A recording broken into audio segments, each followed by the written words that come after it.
E você, como uma pessoa que cresceu, consumiu desde criança conteúdo da cultura pop, como é que você vê a diferença, por exemplo, pros seus filhos hoje? Você tem um menino de 13, uma menina de 9. Como é que você vê a diferença do que era antigamente? Acho que você é um pouquinho mais velho que eu. Essa coisa de cultura pop. Pouquinho mais que pouquinho. Como é que era essa coisa da cultura pop nos anos 80, essa coisa da cultura nerd, que era uma coisa bem de nicho, e para seus filhos hoje, que nascem... Hoje uma criança nasce assistindo o Homem de Ferro, e é legal gostar do Homem de Ferro, é legal gostar da Marvel. Como é que você vê a diferença de quando você era mais novo pro seu filho hoje?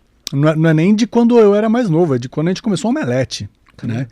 Quando a gente começou o Omelete em 2000. 2000 foi um ano que, coincidentemente, é o ano também do X-Men. O primeiro X-Men, Bryan Singer. E a partir daquele momento, eu considero como o início desse gênero dos filmes de heróis. Né? A gente teve antes Superman em 78, teve os Batman do Tim Burton, teve Blade. Entendeu? Tudo isso veio, mas assim, era um monte de tentativas de não era uma coisa contínua, né? Como foi a partir do X-Men de 2000. O próprio Men in Black, né? Tipo, ninguém nem sabe que vem de quadrinhos ali, então. Blade é a mesma coisa, ninguém nem sabia que era um personagem da Marvel. A partir de X-Men, a coisa começa a mudar. Tipo, tudo aquilo que a gente consumia, que a gente leu quando era moleque, passa a ser matéria-prima para Hollywood. E isso daí vai trazendo uma mudança de consumo. As pessoas começam a olhar para os quadrinhos de um jeito já diferente, né? Mas você vai ver isso mudar de verdade com o Homem de Ferro, né? Quando a Marvel Studios entra ali para realmente fazer os filmes dela. A partir daquele momento, um personagem B, C até, que era o Homem de Ferro, cara, quem era fã do Homem de Ferro? Só assim, não, meu personagem favorito é o Homem de Ferro. Cara, você ia achar uma pessoa que viu desenho nos anos 80, sei lá, alguém que gostava muito. Antes ainda, 60, cara. E nos quadrinhos também, aqui era super... Tinha muito pouco do Homem de Ferro, quase ninguém entendia. Ninguém. Então, assim, isso era impensado. E daí, cara, veio com o Robert Downey Jr., tipo... ele o Robert Downey Jr. é o Tony Stark, né? Tipo, é até difícil hoje separar um do outro, né? E depois com Vingadores, então, nem se fala. A partir daquele momento, o jogo já tava ganho, né?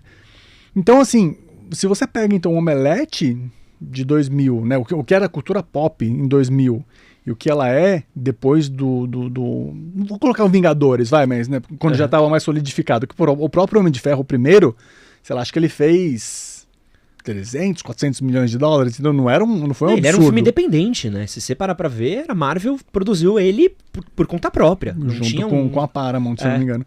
Então, quer dizer, não foi um filme que foi um estouro. O primeiro estouro de verdade da Marvel foi Vingadores.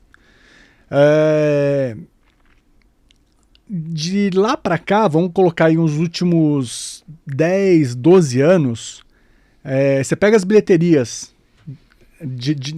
desse período pra cá, você vai olhar que o top 10 do ano global, você vai ver só filme de super-heróis, ou fantasia...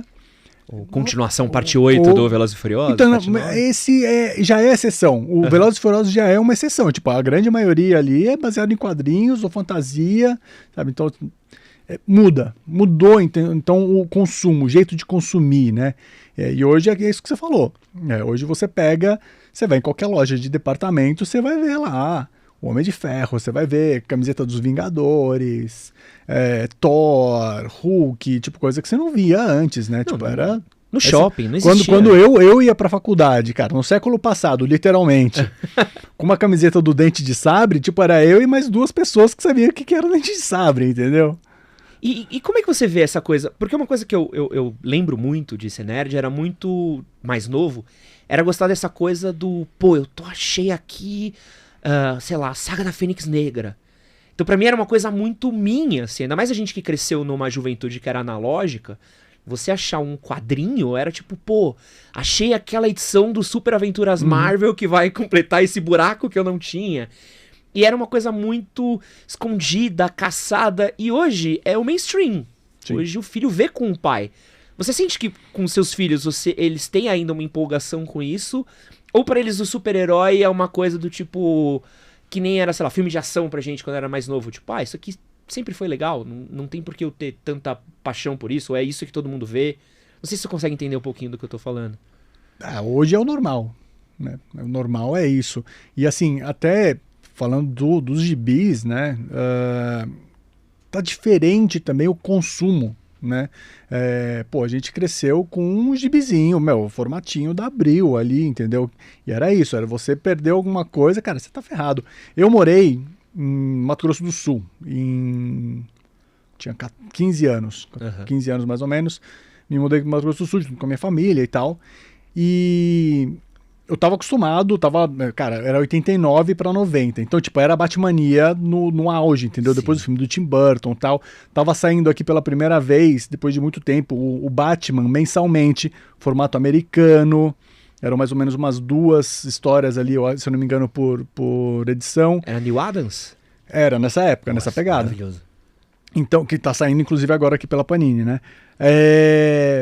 E nessa época... não tinha banca, tipo, eu não achava esse Batman em qualquer lugar, entendeu? Tipo, tinha que ir até a banca da rodoviária de Dourados, que era onde chegava tudo, era onde chegava a Folha, o Estadão, tipo, primeiro tal, chegava lá, né? Tipo, literalmente, os caras colocavam no ônibus e desembarcavam aqui. Então, eu só ia achar lá. E quando eu não conseguia achar, tipo, que chegava depois de alguém que também estava atrás, eu ficava com um buraco na coleção, né?